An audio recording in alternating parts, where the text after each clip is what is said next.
Oh. Oh my goodness. Hello, everyone. Welcome. This is our first Venusian Afternoons. I'm really stoked about it. And I have with me four awesome astros to talk about, to kind of just shoot the shit and talk about the upcoming astrology and where we're at right now and to answer some questions. Which reminds me, I haven't put the question box link in the chat yet. So let me do that. But yeah, I think we'll get started by just doing some introductions. Some of you have been on the podcast before, some of you are new. And we'll get going from there. I'm dropping the Q&A form in the chat for anyone attending live. But yeah, if you're watching the replay or you're listening to this right now, this is Venusian Afternoons. It's a brand new podcast series I'm starting. And it kind of originates from me being like living in New York. And I had a meetup called Deep Seekers for a while in New York, which eventually became the 11th House. Venusian Afternoons was another sort of like meetup I started doing in New York years ago, where I would just basically invite all my like femme friends to hang out, essentially on Fridays. It wasn't always on Fridays, but it was just like, yeah, let me bring some like Venusian folks together for whatever. So sometimes we would do like, one time we did a clothing swap, which was really fun. Other times it's just like, potluck sort of thing where people will just bring food and hang out. But yeah, that's essentially where this idea came from. Is like, let me just get some people together and hang out on Venus Hour on Fridays. Why not? So that brings us here. And I wanted it to be sort of like opportunity for 11th housers to kind of get in behind the scenes on some podcast action. So we have 11th housers here with us live. And yeah, I'm stoked about that. And this will be on the podcast in a couple of days. So yeah, let's get started. Let's talk, let's do some bios. Where to begin? I think I'm going to start with Deja. Welcome back. Thank you. So Deja and I have an interesting, well, I should say Deja came on the show I guess it was season 2. Yeah, season 2 to talk about the 5th and 11th houses with Scarlett. I'm like, can't remember if Scarlett wants to go by her last name anymore. So I won't say it, but yeah, that was a great episode because you are a 5th, 11th house person. You have an 11th house stellium, right? So yep. So yeah, that was that. But then also Deja and I are both from Philly. We actually both went to the same small all girls school. Didn't know each other in school because we have some years in between us, but connected online after. Well, we connected through your aunt, really. Because I met your aunt at like an alumni thing in New York City. It was this whole thing. Right. And here we are. So yeah, do you want to introduce yourself, say your SMR, a little bit about your practice and what you do in astrology? Yeah. Hi, everyone. My name is Deja, online, Deja the Jovian. Let's see. I have a Sag Sun, Leo Moon, and Aries Rising. So the Grand Friar Trine, it's quite an enjoyable ride. I can't even lie. Let's see what else about my practice, about myself. I'm from Philly, born and raised. This is the greatest city on earth. The Sixers are playing tonight. Let's see what else. I'm really focusing on like vocational astrology right now. That's primarily my focus, and like helping people find their calling. That's very enjoyable. And let's see what else. What else was I supposed to say? I think you should say something about Zodiac Buzz. Oh yeah, I'm helping my friends. Like I'm childhood friend of mine create this astrology drinking game. We're really excited about it. We're launching the Kickstarter in about a week. John actually elected the launch for us, so that's really cool. We're really excited. Everyone keep your eyes out. And yeah, that's awesome. me. Cool. Thanks for being here. John, why don't you go next? We've connected through the 11th house, yes, but not really one-on-one yet. So I'm excited for you to be here. Yeah, me too. You actually did give me my first chart reading Oh, ever. yes. Actually, Back now I'm remembering that. January 2020. So cute. Yay. So yes, hi everyone. I'm John, or Astrolojohn on the internet.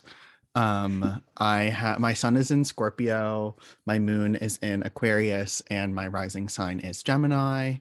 I have been studying Hellenistic astrology for almost 6 years now, which is like very weird to think about. And my focus is in electional. Just recently kind of picked that up after mentoring under Drew. And that's been super fun. And natal, of course. I live outside of Providence, Rhode Island. I just started studying Jyotish like 2 weeks ago was my first class. So that has been super cool. Awesome. Yeah.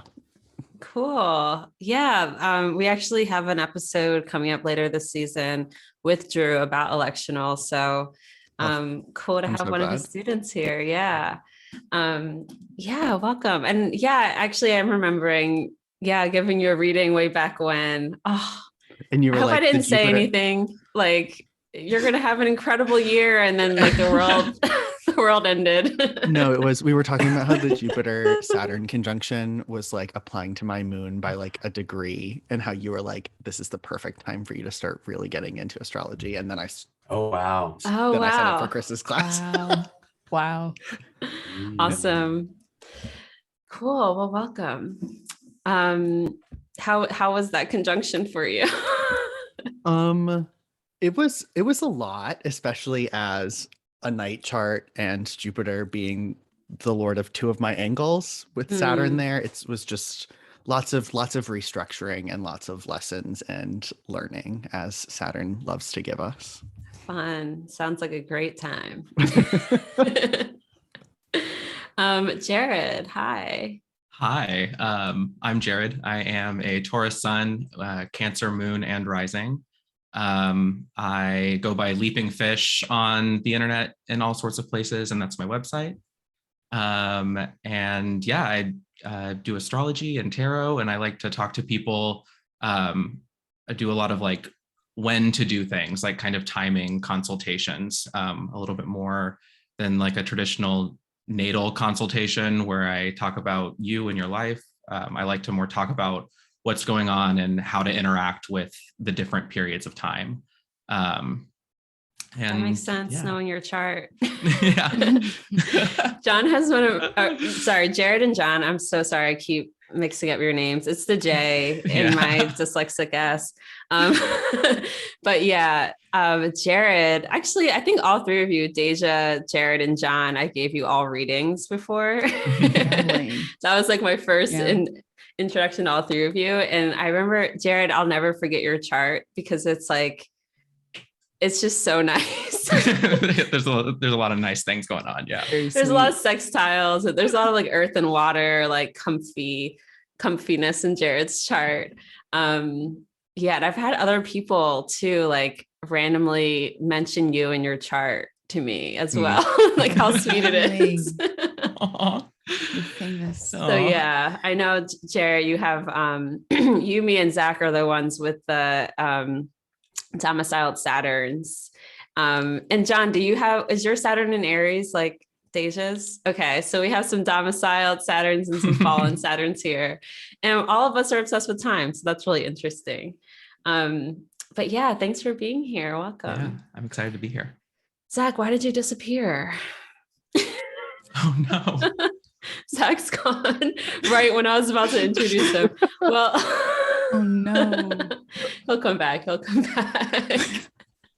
Well, before I was going to say, before even that, the three of you have been doing something together, right? Yeah. Yeah. Yep. Tell me every more. month. Yeah, every month we meet and we do our forecast, our monthly forecast. It's Cool. a And did you joy. guys meet in the 11th house? Yeah. Yeah. Yeah. Ah, That's how we Pretty met. sure. Look at that. So Look at you brought us that. together, Kirah. Your little children. It's like, this is my case study. Join the true. 11th house, make some friends, start a podcast together, start It's true. forecasting. Take over the world. Yeah, I didn't even know that you guys were really doing that until I saw one of you post. I think I saw Deja, you posted about it, and I was like, oh my God, I need to get them on to the Venusian Afternoons. Because there's not a lot of I shouldn't say that. A lot of astrologers forecasts, but I find that there's a good amount of us that like hate it, and like don't Yeah, don't it's kind forecast of at annoying. all. Yeah. I would say I don't necessarily hate it, but I like doing it. But at the same time, it's anxiety, it's anxiety provoking, I guess.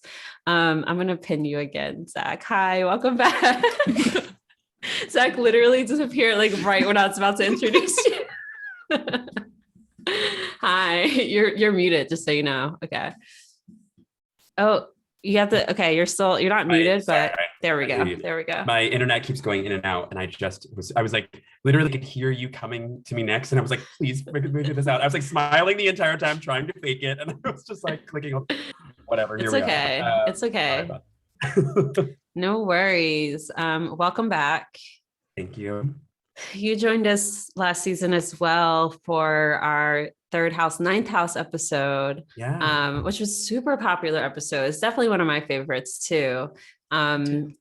So yeah, thanks for being back here. Thanks for popping on last minute. I last minute was like, Zach, do you want to do this with me? And I was With like, all of us? obviously, yes. So yeah, why don't you intro yourself and Sure. Yeah. So hi, I'm Zachary Powell. I am my sun, moon, rising, sun in Aquarius, moon in Aries, rising in Gemini. I am the president of the Association for Young Astrologers, which we are like relaunching, like doing like a whole rebrand with Aya, also known as Aya. And we're doing a whole rebrand this year, and we're really excited. And we brought new people on board, including Deja, which is just, you heard it here first. Deja has joined Aya, and it's really, we're really excited about this new year. And so yeah, that's like the thing that I'm definitely working on now as well. I do client work. I focus on kind of like planetary devotion, remediation, deity work, as well as definitely do natal readings. But yeah, my like specialty and like the things I really have been focusing on for the past few years has been that planetary devotional and remediation practice. Which has been really lovely. And I'm also going to start this year doing locational and electional options, like doing readings for that as well, which I'm really excited about, which I've been like teasing a bit in readings, and now I'm officially going to do that. So yeah, like, things are opening up, things are expanding, and I'm getting really excited about it. I had a Jupiter ruled the year last year, and things just kind of like expanded. And now here we are in the Saturn Mercury year, and then like it's about like grounding it and putting it into place, which is really wonderful.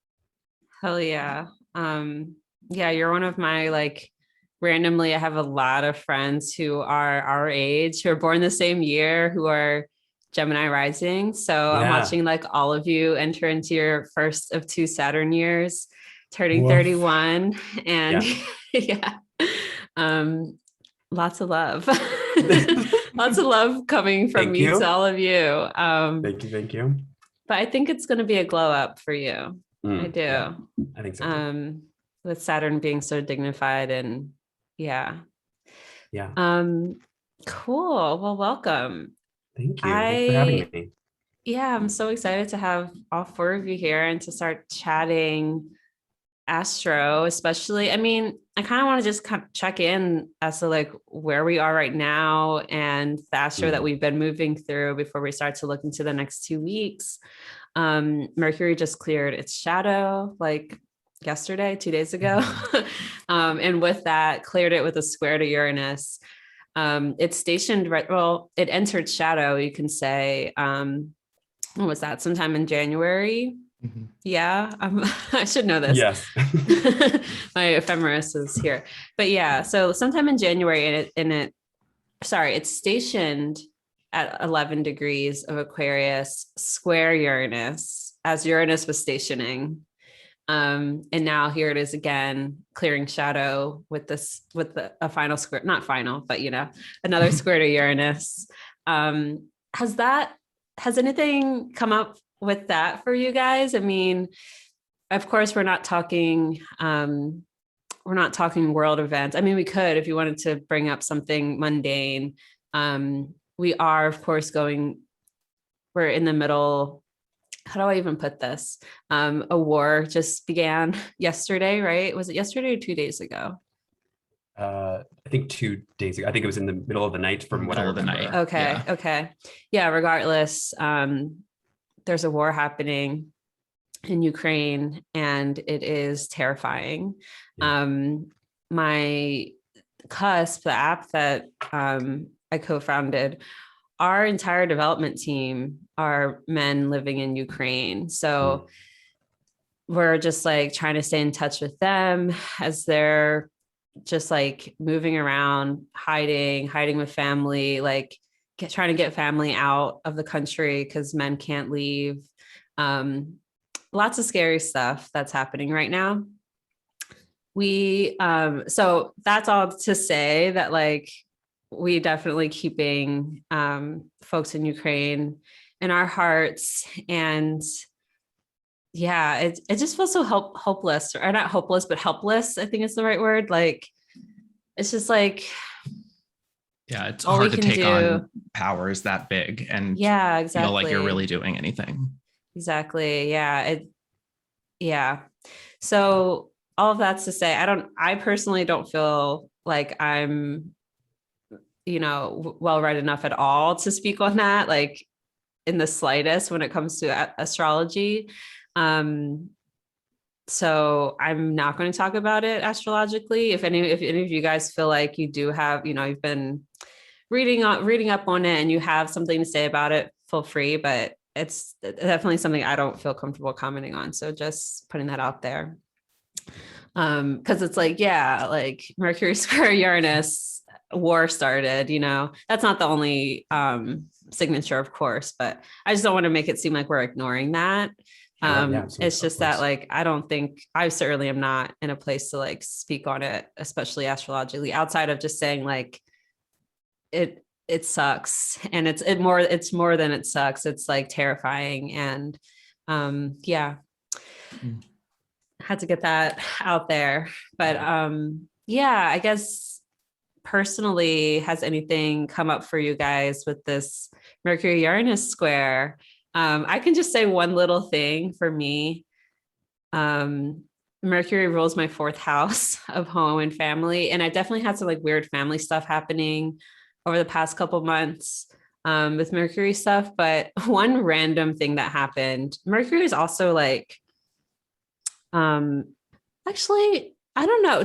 Do you think Mercury has anything to do with sound? I don't know. Yes. What it does it. So, okay. Yeah. I'll just put this out there.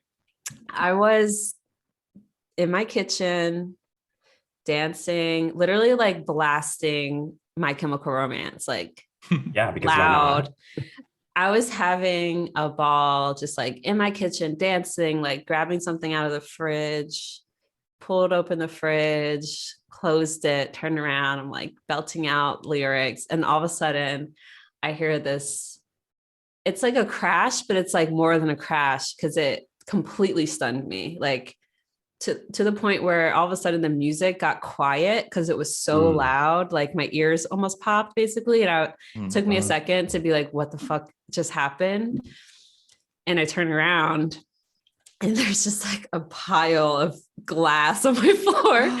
And I basically, when I closed the fridge, I have all of my glass Tupperware stacked on top of my fridge. So I closed the fridge like too hard or something. And it like knocked a bunch of it down and just like it just crashed. And immediately I'm like just stunned because it was so loud.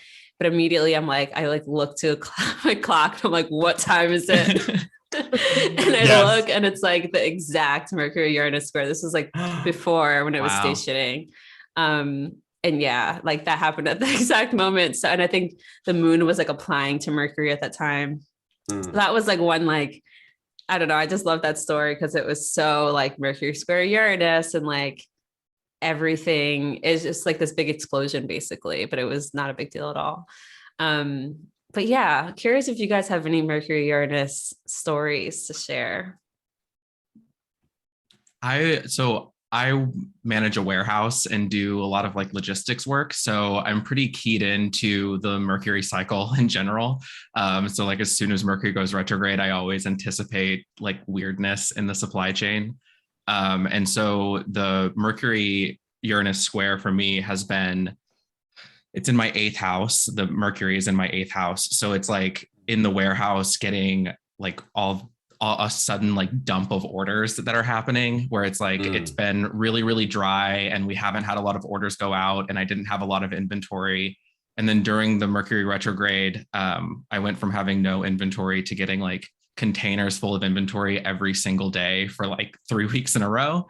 And then now all of a sudden everything is flushing outbound. So it's, you know, I stay pretty close with that cycle. And this year it was activated for me by perfection because I'm in an Aquarius year. So it was a pretty loud one. Yeah, it was very loud. Yeah. Anyone else?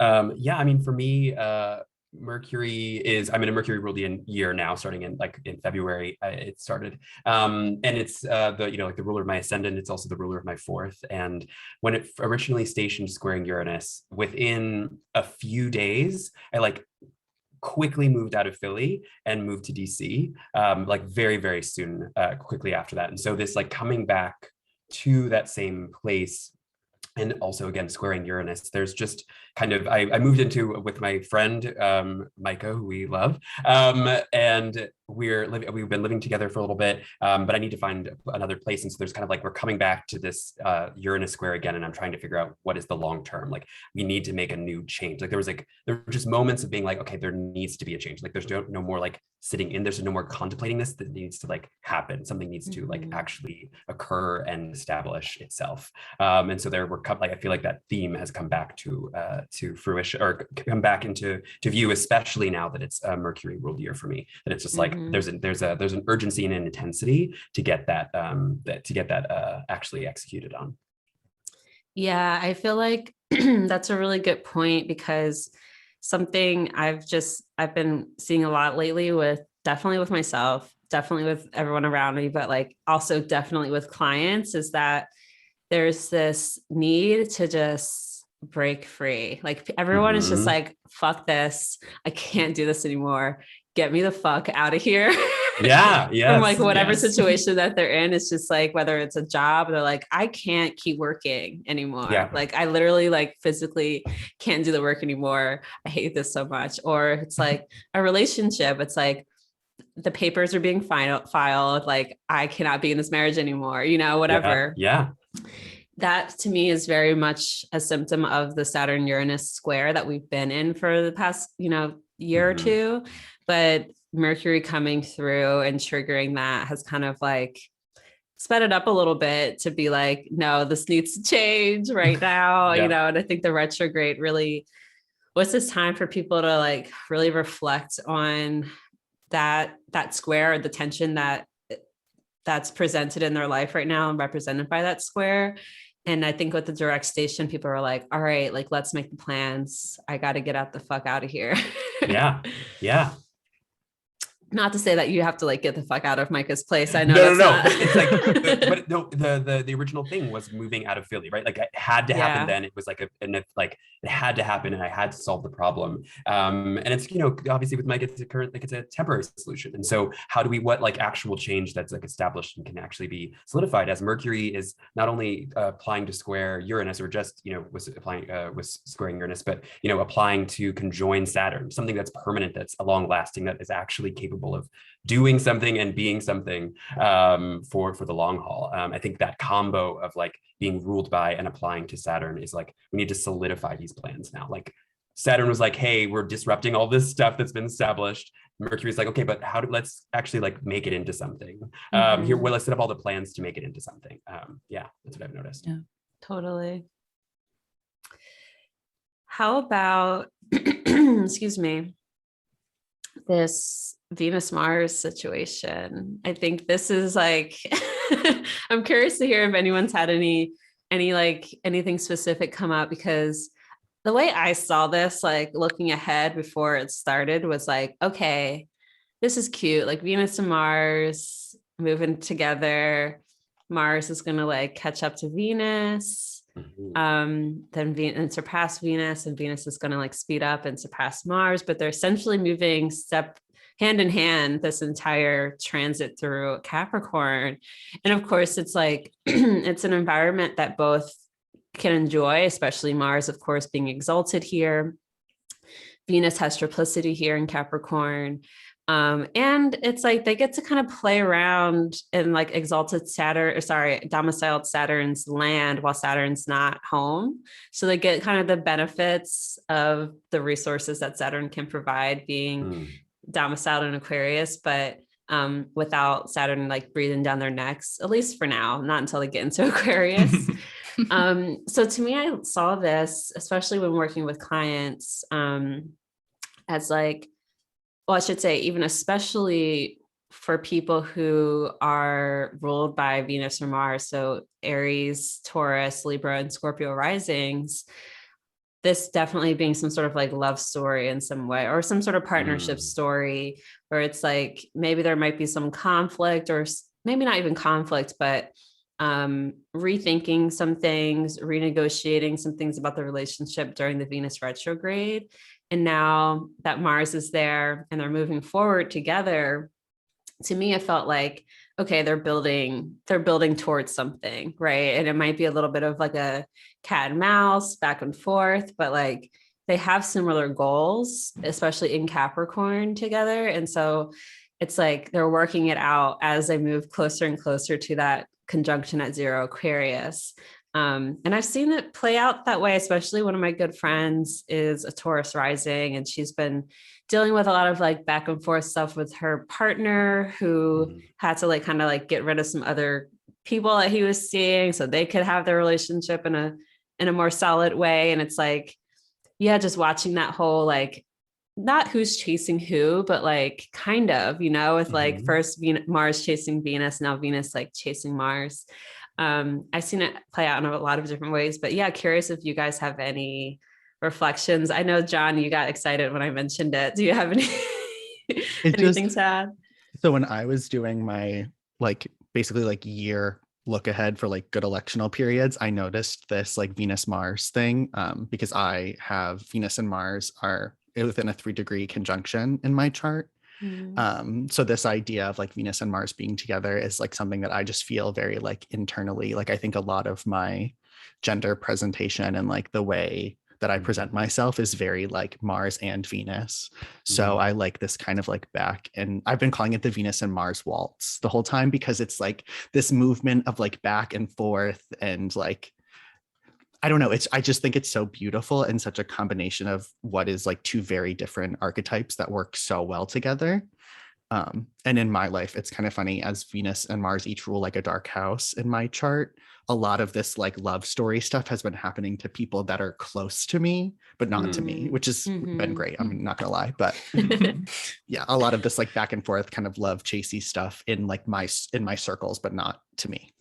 Yeah, I've also been describing it as a dance, but I love the waltz. Seems more legit. Yeah. Oh, sorry. No, go ahead. I mean, Mars and Venus conjoined are very hot and heavy, right? I think Austin Coppock talks about it like an exceptionally passionate conjunction, right? And then you add it to being in Capricorn, and yeah, they have similar goals, right? Again, as you said, that Venus has triplicity rulership, having that support there from other people, and Mars being exalted there, being held up and given this like exalted place. And so they both have power. Who wins out, I guess, like the people can talk about like what they think has more power in that situation. But I think it's just really, it's a very hot and heavy, but also with the eye on something to achieve, the eye of something like goal oriented, like it's still grounded in something. It's not, hot and heavy in a fire sign, hot and heavy, or, like it's not hot and heavy in like a water sign where it'd be perhaps like even more emotional, perhaps even more like heart wrenching. It's in Capricorn. It's like hot and heavy. And then like, but what do we do about that? Right? Like, how do we solve this problem? How do we do something with this energy? There's like I feel a really big desire to do something. Like Venus and Mars want to do something. There's something they want to create. Very cardinal. Together. Yeah. Very much that. And yeah, I think exactly what you said. They're moving towards something together, which is very like Capricornian, but also it's the fact that Mars is like steadily like climbing up the ladder to its exaltation degree, and Venus is like, I'm coming with you, bitch, like we're doing this together. yes Like power couple vibes. We haven't even talked about Pluto being there. It's very Bay and J, like it's we'll step very on B your and throat. J. Yes it's very power couple vibes. And just thinking about the fact that it's like they can't let each other go. It's very sexy, but also to me, it being in Capricorn too, it's like very much about the long term. I think that they're like, they're like, okay, this is hot, but like, how can we make this work for the long term? How can we make this sustainable? And I think that's kind of what a big part of this dance has been too. It's like, I think because the retrograde brought up a lot, right? It brought up a lot of issues, and now it's like they're working towards resolution. It's a DTR, define this relationship. What are we actually doing here? Because I want something out of this. I want something out of this. So tell me what we're doing. Yeah. I'm realizing this is usually what happens. And me, Jared, and John always joke about this. I always like never realize that the astrology is happening in real time until I like sit and I talk with them after a whole month has gone by. And I'm realizing like it can also this is happening in an angular house for me in my 10th, and Mars is my time lord. So I had my eye on this anyway. And I'm realizing that it's like hot and heavy, but it's also like very professional. I'm realizing personally, for all those out there who are like, but what about not that stuff?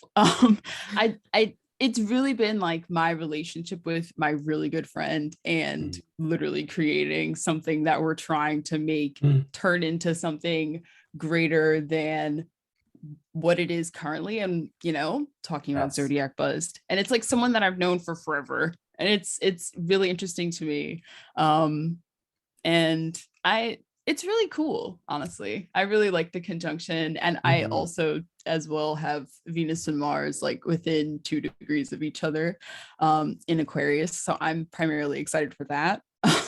But this whole time it's been fun. It's been enjoyable. And it's been definitely them inching up to Pluto is what I am like for the last time for Venus, and I think also for Mars as well, in Capricorn at least. So it's going to be, I feel like we're going out with a bang here, and I don't know what that looks like on the other side, so we'll see. That's a good point. I didn't realize that. That's probably, I'm going to check on that for Venus, because I know Pluto does come back, but it might be the last Mars Pluto in Capricorn. And the fact that it's happening. So that could also be wrong. I'm going to check. Yeah. Victoria said, I did not mean to scream unmuted. LOL. Screams again. Yelling. I'm glad that you're muted, but scream all you want while you're muted. But yeah, let's talk about the Pluto piece. I mean, because like it's definitely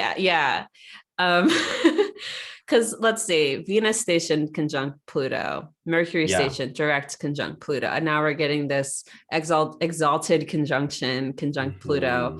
And I mean, the Pluto piece, for like what I've been noticing is, especially with the Venus and Mercury retrogrades, there's this feeling of doomedness, I think, that Pluto brings about, because Pluto is all about extremes, right? Like those of us Plutonians, I don't know about you guys, but I consider Zach and myself definitely Plutonians. Zach's chart ruler square Pluto. My sun Mars is conjunct Pluto. But there's this like yeah, this extremeness to Pluto, where it's like, oh yeah, we're doing this cute Capricorn thing, like Venus and Mars, very cute, boss bitches. Pluto comes in and is like, Pluto comes in and just like raises the stakes, like, like just so much. Literally. And it's like, this is life or death now. It's not just some cute. Well, right. I think that's what it is. It's like this dance, this waltz has been cute, but what are we actually doing? It's either, I feel like that moment, and I believe that the conjunction happens like at Mars's exaltation degree. And so it is really Mars's moment of being like in Mars severs, like Mars is gonna like either we're building something or we're tearing it down. It's the tower card. It is really the tower card. Like what is ostentatious? What is the Tower of Babel in one's life? And how do we remove that or how do we remove the excess? How do we cut the fat off of something that is not useful, right? It's just like, I think it's a reckoning piece that has happened with Venus and with Mars, and then we're having this dance together, and then they meet up with Pluto, and I think it's like, and now it's either something or it's not. We have to figure out what it is. There's no more waiting. There's no more holding out. I just wanted to I just checked the ephemeris, and we get, you're right, this is our last Mars Pluto conjunction in Capricorn. Wow. The next one's at 0 Aquarius, and then on Valentine's Day. Oh, don't tell me that. Oh my God. It's so Why does my disrespectful that you told us conception that. day? I know. On my conception day.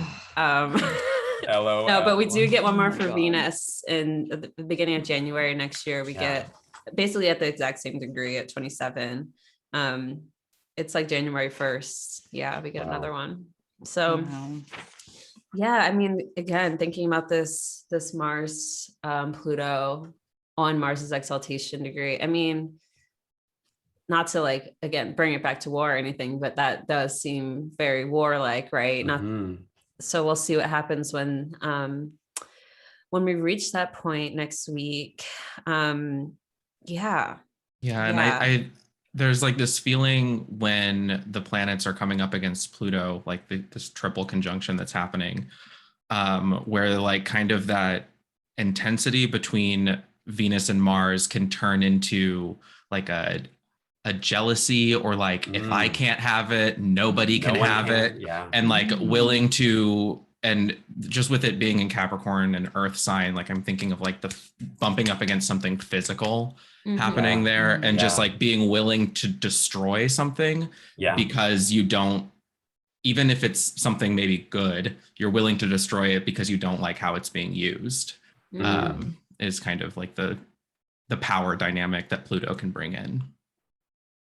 That's a really good point. Yeah, with the Venus story, the Venus retrograde, I can't help but think about Persephone and absolutely, going into the underworld, and the fact that it's like Venus is now direct and moving through Capricorn and finally picking up some speed, but moving through with Mars, and then like they're both coming up to this conjunction together. It's interesting, like when you think about Venus and Mars as lovers, and even like potentially, like for me, the imagery that comes up is like Mars kind of coming to scoop up Venus, like from the underworld even, or being like, hey, same Kirah. Yeah, right. Like let's kind of like playing like the hero, especially exalted, right?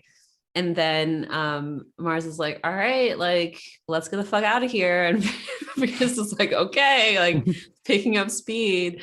And it's like their final, they have to get through the final boss, right? Like the final level, which is that conjunction with Pluto, which happens on the March 3rd, the day after the new moon. And then they like kind of enter Aquarius together, which to me feels like, if we think about Aquarius, especially Aquarius, the first decan, and it being sort of about exile, and to me, it just feels like they get through that, and someone's like, they like get over the wall or something, and then they're able to sort of like breathe a little bit, even though they have to go meet Saturn after that. But it's an interesting, I mean, it's also interesting because it's like neither of them have any dignity in Aquarius. So it's not like they're like in a better place necessarily once they get into Aquarius. But yeah, it just feels like this conjunction with Pluto is like a very, I don't know, it's like a test for them, but they are also well equipped for it because of the dignity they have in Capricorn.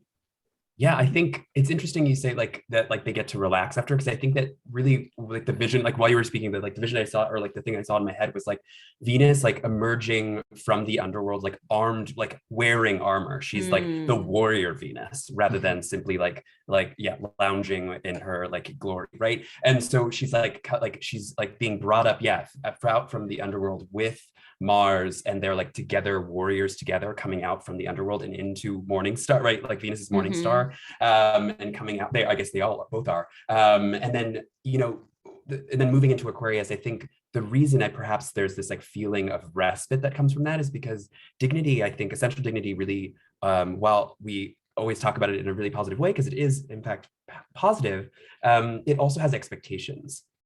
And responsibilities. Responsibility. And so I think that like their responsibility while being in Capricorn is really, really high. There's a lot riding on what they're doing. There has to be something to do with, especially in Capricorn, I feel like there's like so much that there's something that so much that wants to be accomplished. And they're trying to do that. And they have the resources because Saturn, they can actually Saturn's do it. doing well. Yeah, exactly. And so reaching Aquarius is like kind of where, they no longer have dignity and therefore don't have the responsibility of action as much. I don't know. That's something I was thinking about. Definitely. Yeah. And again, this happens Thursday, March 3rd is when they make their conjunction with Pluto. And the day before that, Wednesday, March 2nd, we have our Pisces New Moon. Do you want to talk a little bit about that? I mean, Pisces New Moon. I guess to me, I can't really separate the new moon from like the Mars Pluto or Mars Venus Mars Pluto conjunction, and then also the Jupiter Cazimi, which happens a couple of days after. But I'm really looking forward to this new moon, like personally, and for people in their personal lives in general, especially when it comes to the house that Pisces occupies in your chart, right? Like we're getting a really juicy, supple new beginning in that area of life. And especially because Jupiter is there, right? Like this is our one and only Pisces new moon with Jupiter, and it happens to be pretty much conjunct it. So and that first aspect of the moon after the new moon is that conjunction to Jupiter, which what's it's beautiful. Better than that? And we don't even get a Pisces full moon with Jupiter either. Like this is it. Sad. This is our only Pisces and Jupiter. Jupiter and Pisces lunation. So I think it's definitely one to like look out for. I'm sad about it too, but I was thinking about it, like just the whole, like, we don't get a lot of Jupiter and Pisces. And I was like, you know what? If Jupiter was in Pisces for a full year, like I would become a problem. Absolutely. Like, it's good that they only gave us a little smidgen, because I think that we would, like, we're too powerful. Pisces risings, we're too powerful. I think mutable risings in general become too powerful with that.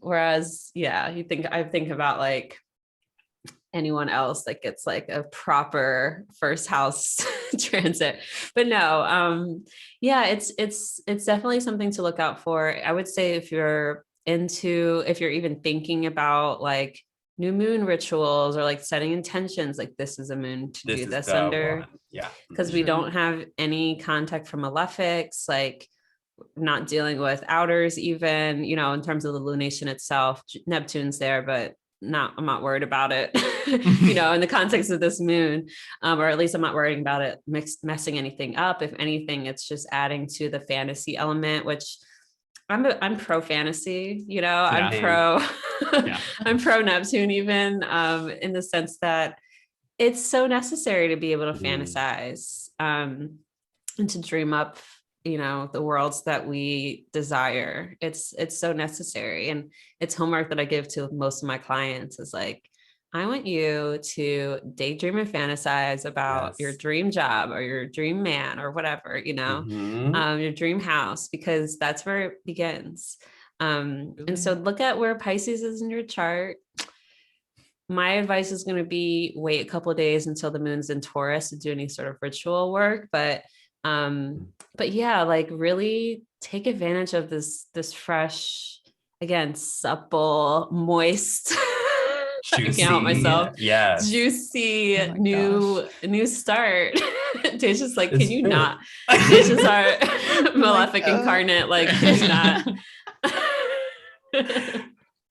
But yeah, it's yeah, curious to hear you guys' thoughts about Deja. What are you thinking about this new moon? I always feel so bad when it comes to Pisces transits because like It's I your 12th. really I do- get it. Yeah, it's my 12th house. I really do try to put on a brave face, but like and it's honestly truthfully like I'm looking forward to it. Like I think it's going to be really great. I definitely agree. I believe that like it's a really great time for like getting excited about and like finding the inspiration to for whatever you're trying to like make in reality, because I definitely thought about that moon in Taurus like at like a few days afterwards, and I feel like having that earth will kind of make it more add form to it versus it just being like mutable water just sloshing around randomly. Sloshing. Not Sloshing is a great word. Yeah. Yeah, but like I don't know, I'm just a very dry person, and so it's nice definitely for sure to like embrace the moisture, but you know, within good guidelines and within some boundaries, you're all good to go. So yeah, I'm like Deja just ended not too long ago a 12th house year. Yep. That was all Piscean. So understandable why you're not like extremely stoked about this moon. I know, but I am objectively, of course, truly. But yeah, our fire risings I always kind of feel for when it comes like when I'm giving readings about Jupiter and Pisces. I'm like, yeah, Jupiter and Pisces, but like it's going to be in Aries, and that's going to be way better for you. I'm like, yeah. So even I'm excited for that, and it's like it's going to be great.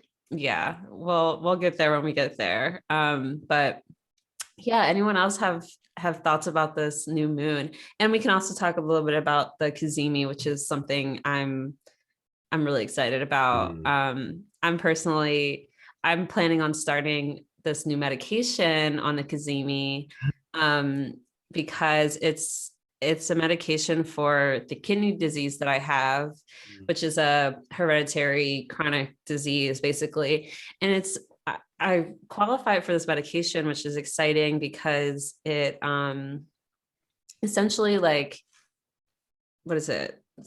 Stops the progression. It doesn't stop it completely, but like that's the point, is it stops the disease from progressing so much.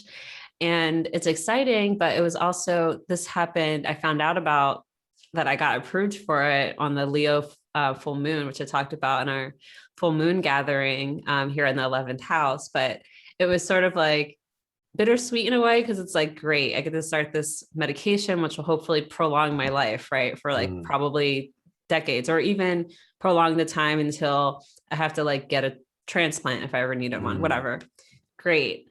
But at the same time, it's like, it was so Saturnian too, because it's like, oh, okay, now I have to like make sure I'm not dehydrated, because I'm always dehydrated because I don't drink enough water.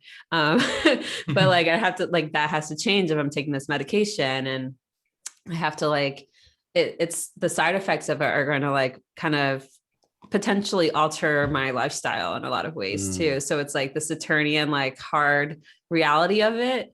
But I decided I'm going to start it on the Cazimi because Jupiter rules my first house. I'm a Pisces rising, and the sun rules my sixth house.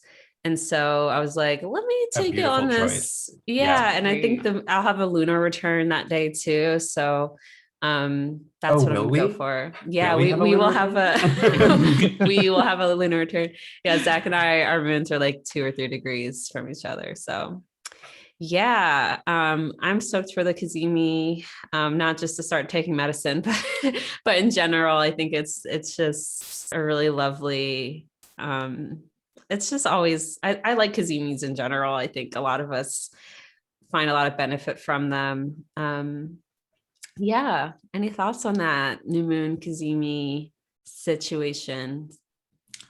I'm looking forward to it from a like personal predictive kind of standpoint, just because I think it's kind of a preview for what my ninth house year is going to be bringing. So like that's kind of, yeah, like I'm hoping there's like more of like that kind of like just getting a preview of that. And I just, it's my ninth house. And so that's where I do astrology. And so it makes, I'm very excited for that transit. I mean, I'm doing this, right? Like this is happening during Pisces season. That's and so true. It's like, this is part of that transit for me. Hell yeah. Definitely. Sorry. No, go ahead. As an exalted Venus person, I just had to like affirm what you said about like daydreams and like having fantasies. Fantasies like for my entire life have been so important. And I've been like trying to figure out how to describe to people why, because some people find it very uncomfortable that I fantasize about things like that. I do it all the time, right? Like it's kind of like a way I like live. And I was like, and the way kind of it formed out of like, like I finally found the words was like, I was doing my eclipse aftercare readings where we were talking about like the eclipses moving into Taurus and Scorpio. And we have that like Taurus, obviously this is going outside of the timeline that we're specifically talking about, but it really fits. But like that Taurus eclipse, that's going to be the solar eclipse in Taurus during that, like the Venus, exalted Venus and exalted. April 30th. Yeah, my solar return. Oh my gosh. That's so fun. We stand. And and I'm 32, so it's also a Venus and Mars return. Oh wow. That's so exciting. Wow. That's amazing. And Mercury too, probably. Not by phase, but by location. Awesome. That's amazing. And I was just thinking about like, and also it's obviously that one's conjoined but both Venus, Jupiter are conjoined Neptune as well. But I was thinking about that and like how like useful energy for that. And I was like, truly dreaming up like the world you want to create, dreaming up the thing you want to establish, right? Like it's a solar return with the North Node. Solar returns have to do about like attaching one's identity to something new, right? With the North Node, it's like attaching, like coming up with something new. And I kind of a combination of it being ruled by such a wildly dignified Venus and it being conjoined Neptune. I was thinking about like getting really comfortable about fantasizing in that moment and attaching yourself to a fantasy as a way to allow yourself to build something new, right? Like fantasies are so important to believe in something bigger than where you are. You may not create that exact fantasy, but without that, you couldn't have created anything in between. And so like, I don't know, maybe I'm just being extra Venus right now, but like the fantasy matters. The fantasy matters. And I just, we can't, so much of life, and especially right now, is so dark and so dreary and so Saturnian. So we said the same time. We need the ability and the time and the space to allow ourselves to dream up something better, a better world, a better life, more opportunities, maybe fewer opportunities, honestly, right? Like more time to rest, all of those things, and like allowing ourselves to create that in the future. And so I think like that's like, I definitely see this like Jupiter new moon being a great time to fantasize, to believe in something that something can be different, and to dream that up and to as the moon, like starting that kind of like ideation and fantasizing during, maybe like doing that as a ritual, as like not creating something, but just what do I desire? What do I love? What do I like believe in? What is a new belief I want to have, right? Very like obviously Jupiter. And then has it, moves, especially into Taurus, like then establishing it perhaps into a ritual of creation. But starting that ideation in the beginning portion. Sorry, just went on my Venus. So like that. That was great. No, it's I'm very much there with you. Yeah. It's so, I think with this Pisces, Jupiter and Pisces energy, especially, it's like, for me, a lot of it has been just like feeling good, and like feeling better than I felt. Not to say I'm feeling good all the time, but like that, that's been a big part of it. And I think a lot of people like it could be helpful to kind of think about this transit in that way. Like Jupiter, I always say Jupiter is making room. Jupiter wants to like, create space basically, and thinking about, again, like we kind of have this like dip into Pisces. It's going to move all the way through this time, but it will be back for about 6-7 weeks at the end of this year. So again, just thinking about like it might not be that Jupiter in Pisces is like bringing you the actual tangible thing. It could be that it's just like giving you the space to like dream it up. And then when Jupiter is in Aries or when Jupiter is in Taurus, like we might get something more physical or more tangible. But yeah, that's kind of how I'm trying to like frame this Jupiter and Pisces period. But at the same time, I will just say, just wait till Venus gets there. Cause I think that's I think that's going to change a lot of like this Jupiter Pisces story. Once we get like another dignified planet in Pisces with Jupiter, I think it's going to change a lot. I think we're going to see it, pop off a lot more. Also, as the only night chart on the panel, for my night chart friends, we will really start to feel it once Venus gets there. Yes. True. Yeah, very much so. And yeah, on the 5th, that's when the Jupiter Cazimi is, March 5th. That's also the day that Venus and Mars enter Aquarius, and they actually finally form a conjunction at 0 Aquarius, which is interesting to think about. That's where Jupiter and Saturn met, December of 2020. Yeah. It's like, what's time? What year is it? Yeah. Yeah, that's something I'm thinking about. So because for me, that was launching the 11th house, that conjunction. It was December 19th. Was when what? I just realized something else. Okay. Tell me maybe this is a like whatever the word is when you're doing it too early preview, but we've texted about it, so I think it's okay. But I launched because I used the astrology podcast selection for that. I think it was, I don't remember when it was, whatever. So I started my YouTube channel, and it's kind of just only developed into me, Jared, and John doing our monthly forecast. And I texted them the other day because I've been wanting to start a podcast so bad as like an extension of my YouTube channel, but I'm like, I want to like talk with my friends though.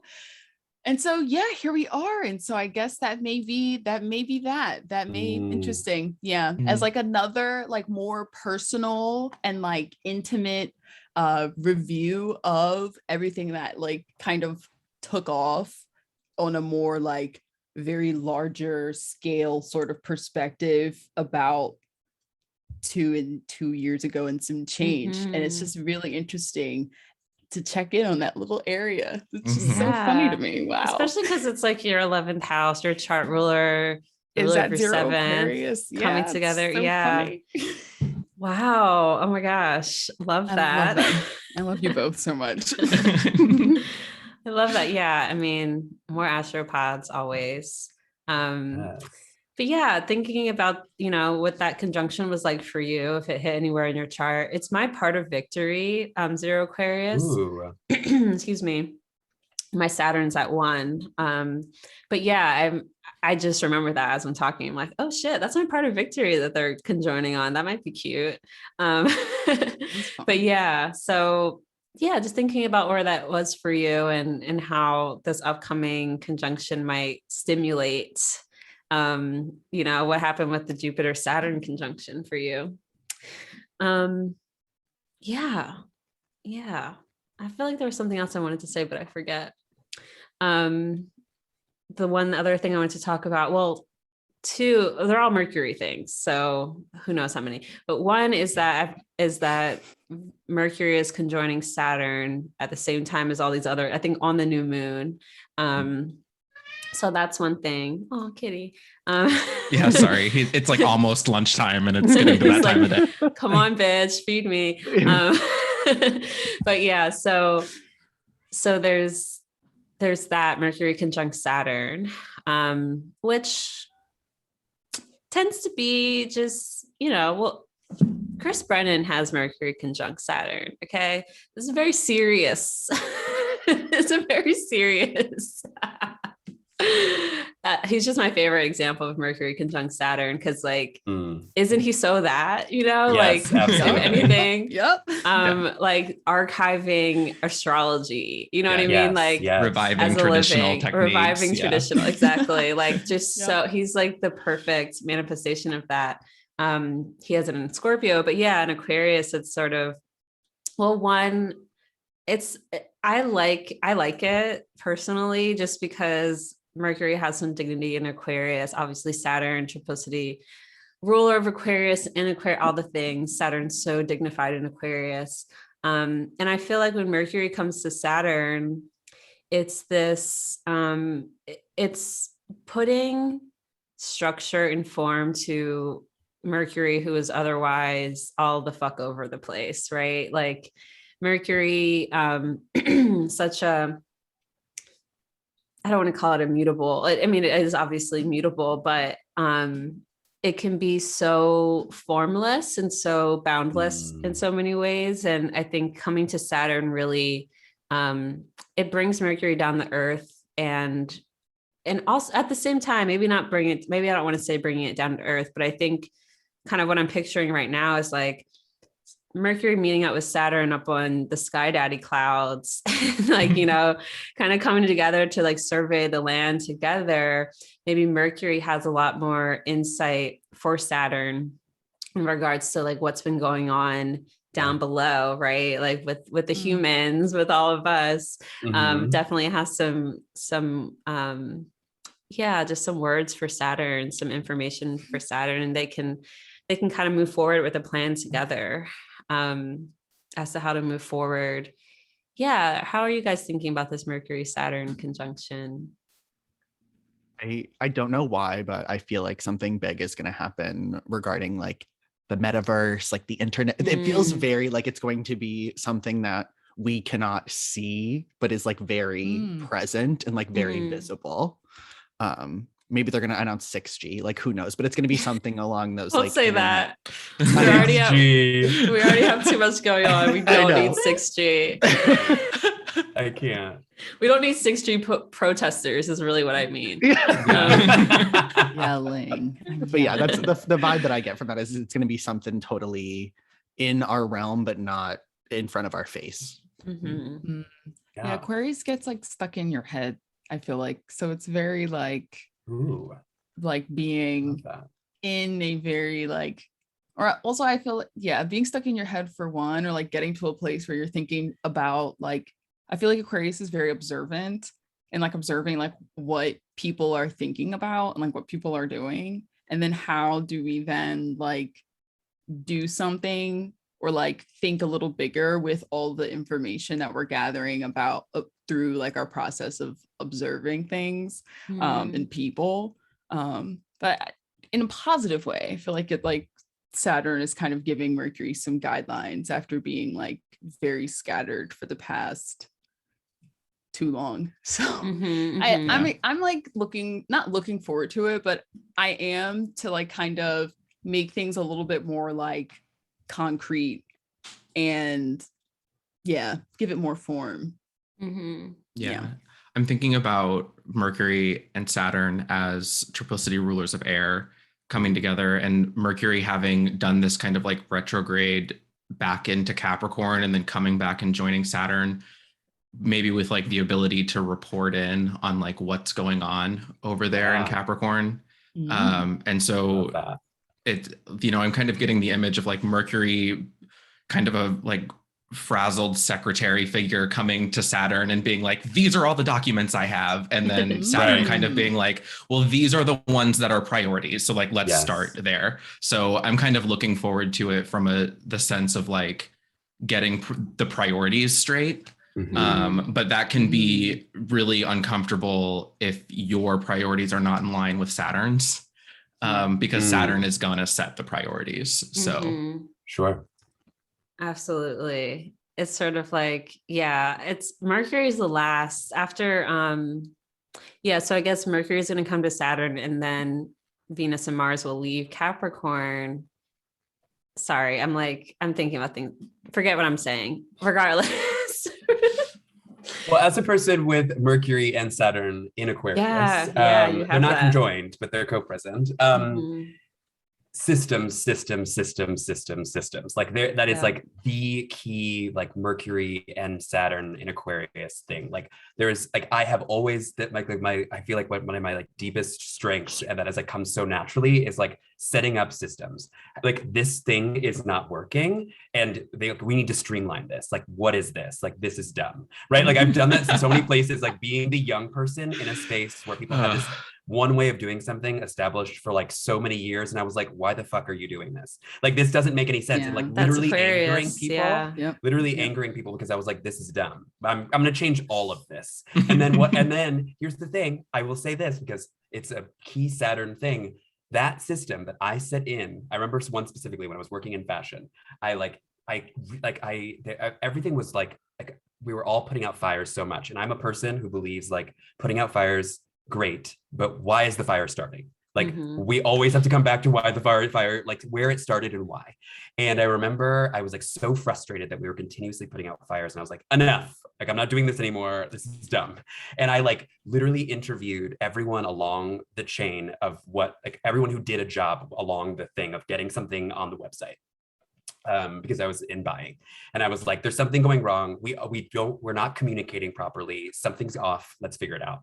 And I interviewed all 7 or 8 departments and came up with the exact plan of what everyone's going to do, communicated it with everyone, and it is still in place today. Saturn. That's what I was saying. The Saturn. Yeah. It is Saturn. still in place.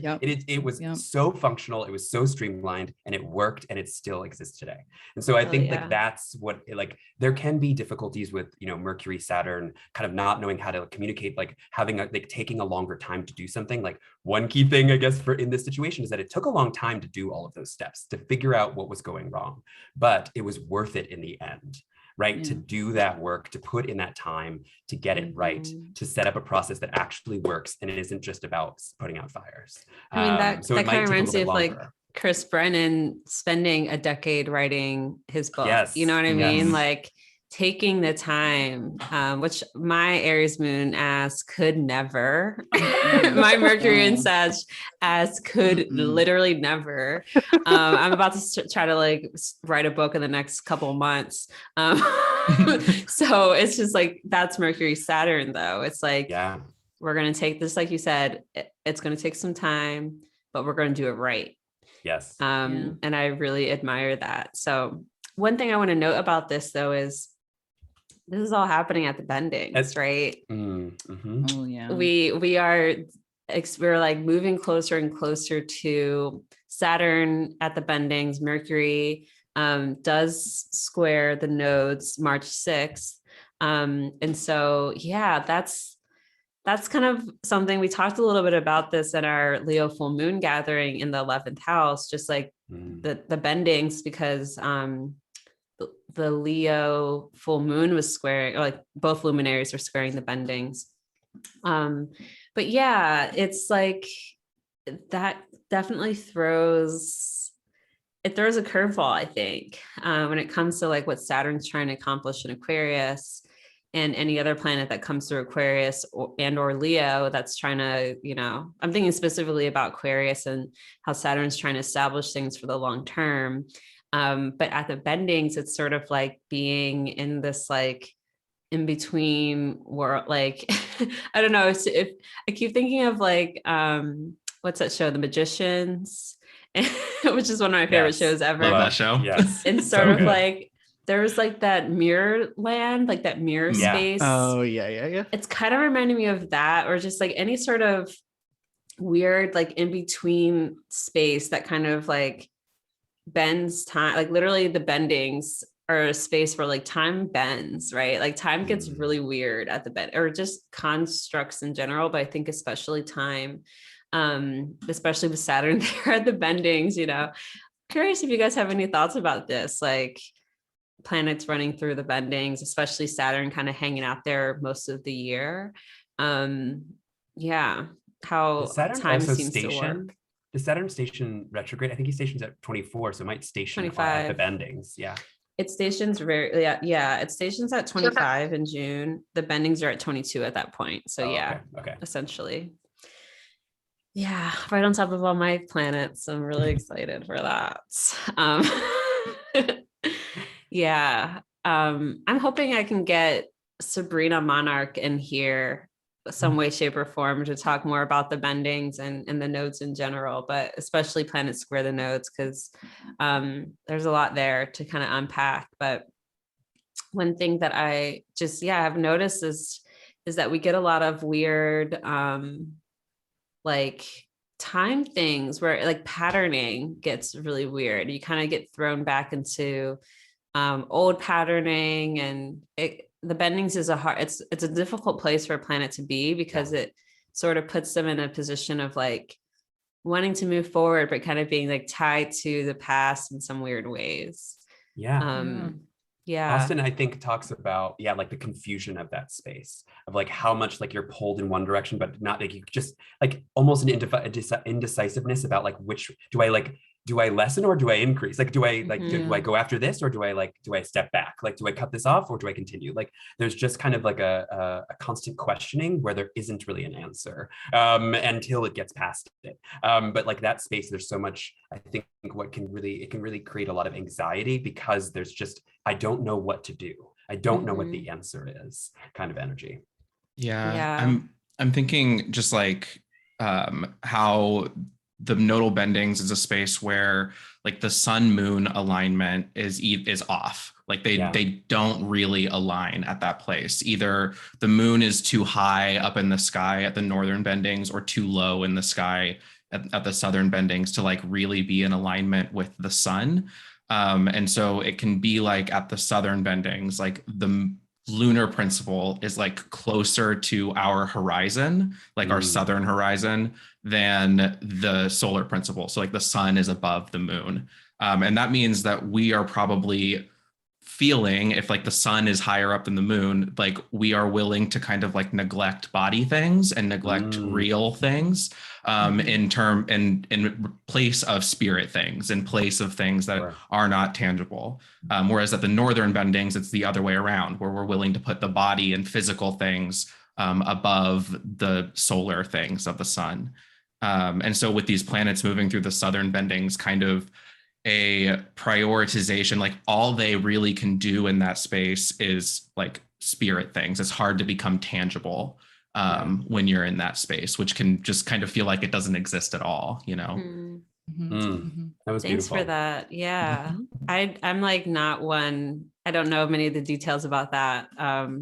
So that was really helpful to hear. I have a planet at my Venus is like exactly square the nodes to the degree in Uranus. And so it's definitely a place that I think about a lot, just in terms of like, the stress of a planet at that space. And it very much feels that way for me. And I don't know if it's just because it's like Venus and it's Venus in Libra, it's like already trying to like weigh this balance things. But my Venus definitely feels very confused all the time. What do I do? Who do I love? Like, what's right? What's wrong? But so I think that'll be interesting with like Mercury moving through the bendings, just to see, like how that manifests, because I think already we're in this very like mental space with Saturn and Aquarius and Mercury moving through there.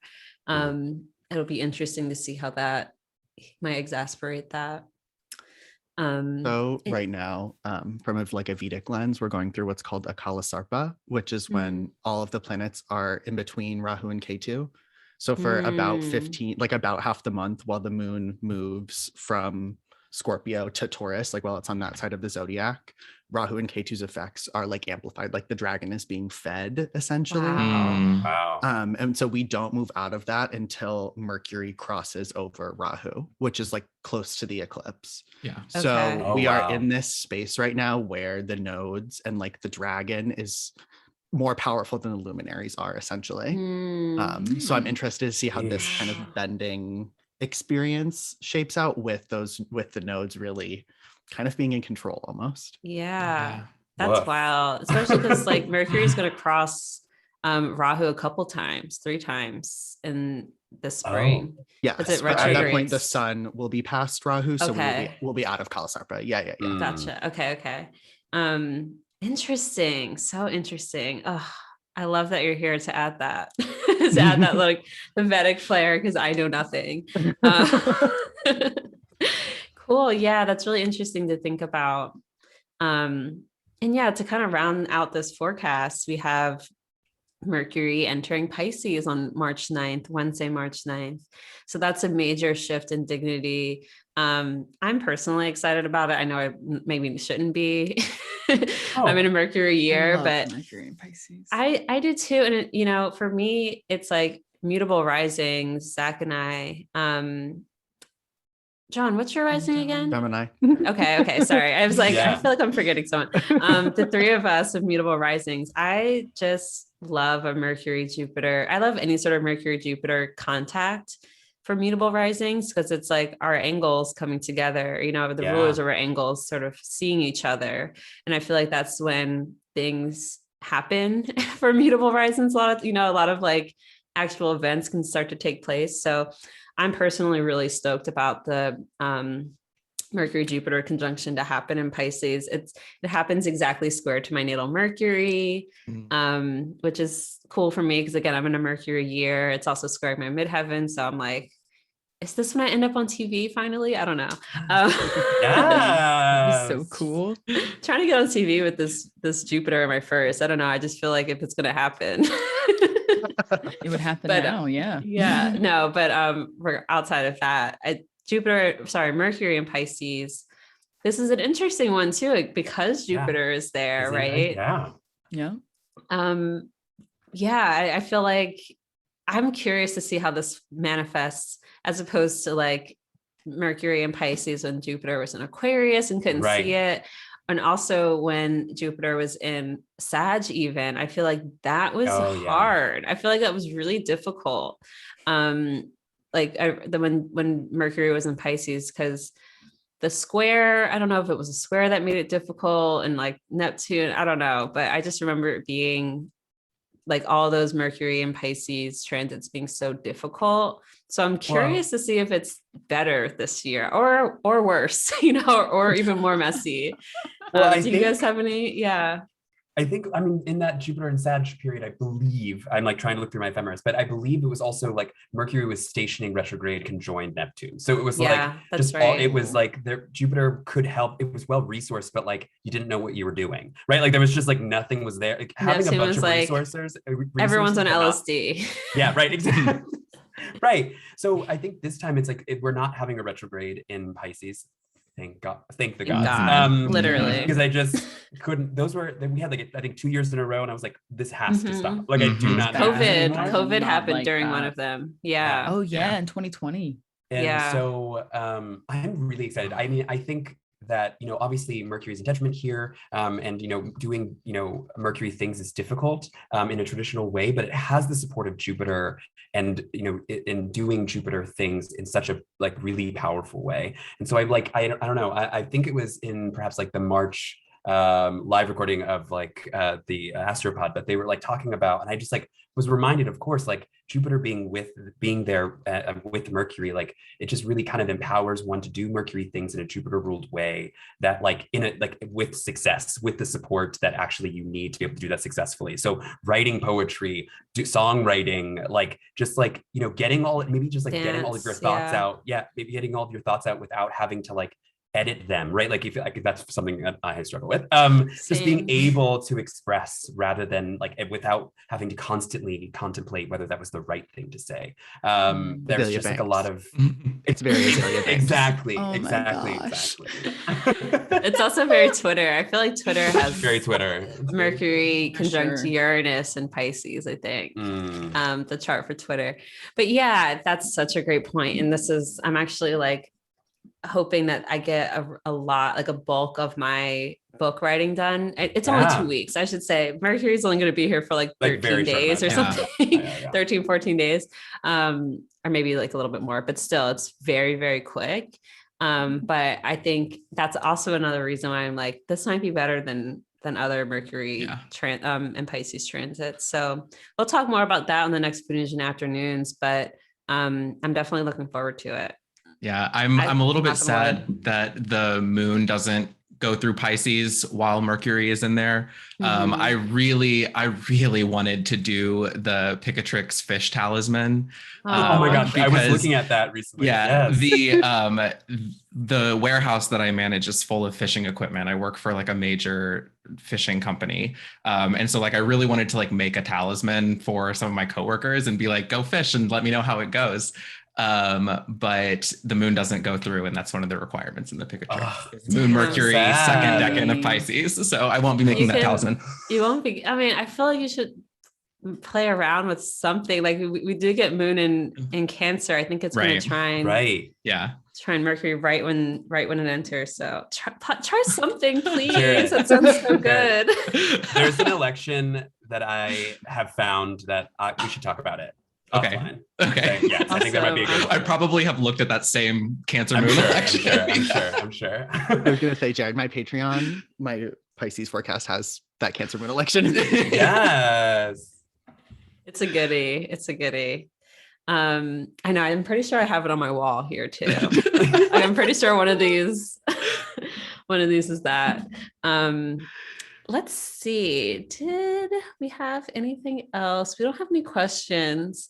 Do you guys have anything else to share about the astrology of the next 2 weeks, and or even the astrology that we've been moving through? I think the one thing obviously is like, obviously that new moon is happening with Jupiter, that Pisces new moon with Jupiter is like happening at the exact same time as the Mercury Saturn conjunction, as the exact same time as the Venus Mars Pluto conjunction. And so I don't know, it's like a really interesting combination of like weird astrology where like there's like weirdly good things happening in 3 different places, but they're completely different flavors, right? So good things for Saturn doesn't mean good things for Jupiter, doesn't mean good things for Mars, and perhaps even good things for Venus. And so it just is like, there might just be such a mixed bag feeling of like, hey, this is maybe the Jupiter and Pisces, like the Pisces place in your chart feels really, really good. And like the Saturn place might not feel as great. It might feel like there's a lot of responsibility to get done. And then with the Venus, Pluto, Mars, there's just a lot of like having to eradicate things that are no longer useful and figuring out where you need to fight and where you need to back off. And so that's just I feel like that's like a confusing, like, how does 3 completely different vibes happen exactly at the same time? And so I think it's just like Pisces. Right, yes, yeah. Like allowing it to kind of like wash over you and not try to control everything, because there's just kind of like so much going on that you have to just like let go, I think, a bit of control over every piece of it, because it's just a lot to hold on to. It's a good point. It's a lot, and it's all dignified too. Yeah, right. Like every single piece. Yeah. So that's a really good point. Yeah, I think we're still in for some kind of confusing times right now, but I think that there's definitely some like little pockets of relief to kind of hold on to, and to again, like the fantasy piece is so important, because we're in such hard times right now. We have to be able to dream up a better world. Yeah. Period. Very true. Yeah. I'm thinking about the 3 signs being like the cardinal, fixed, mutable, like triple sign that's happening. Like this, it's all happening in that quarter of the zodiac. And so just like as you're navigating this time, like if you're seeking to start things that are Venus, Mars. If you're seeking to maintain things, like maintain things that are Saturn. If you're seeking to change things that are Jupiter. It's probably not the best time to try to like fix something Jupiterian in space-time, right? Like it's going to be hard to do. Almost impossible, you might say. Yeah. That's a really, really great point. Yeah. Lean into what makes sense, basically. The Aquarius stuff, we're not going to change, right? Like, and not to mention Uranus is still fucking with everything in Aquarius all year. So it's true. Like, we might, I don't know. It's the that need Saturn for change. Mercury conjunction square Uranus? It is, isn't it? Wow. Uranus is like, it's not quite, the Saturn Mercury is at 18. Uranus is Oh. at what, 11, 11, 12?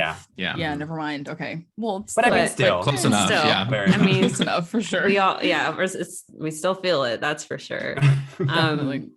Yeah. So I think with the Aquarius stuff, yeah, it's definitely hard to plan long-term, I think right now. Cause it's like there's Saturn's doing all that work, but it keeps running into Uranus, which is like, yeah, that's nice, Saturn.